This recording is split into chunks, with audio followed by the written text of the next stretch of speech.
Saviez-vous que la nouvelle unité pour grands brûlés aménagée à l'hôpital de l'Enfant Jésus au coût de 8 millions de dollars est l'une des plus modernes en Amérique du Nord?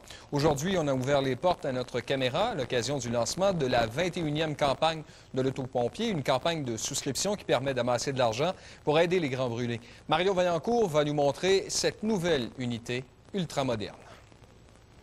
Et ici, il y a une douche mobile qui est connecté à un système très sophistiqué. Lorsqu'un grand brûlé arrive à l'Enfant Jésus, il ne passe pas par l'urgence. On le transporte directement dans une salle multifonctionnelle qui dispose d'une civière douche. On est en mesure de doucher le patient en position couchée sur une civière douche qui permet d'enlever le gros.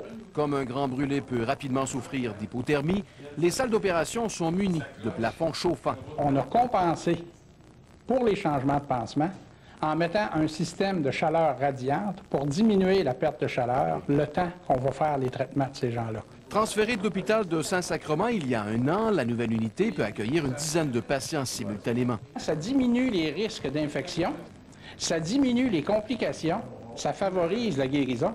Donc, on travaille tous pour raccourcir le séjour que le client va passer ici à l'hôpital. Brûlé sur 55 de son corps il y a 26 ans, Annie Berthiaume, qui a subi une trentaine d'interventions, aurait bien aimé pouvoir compter à l'époque sur un centre aussi moderne. L'infection est beaucoup diminuée par une unité comme ça. Là.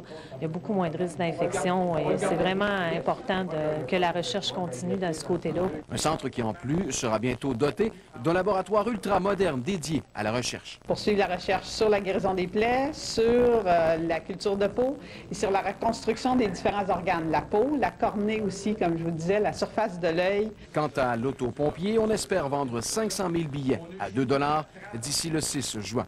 Mario Vaillancourt, TQS, à Québec.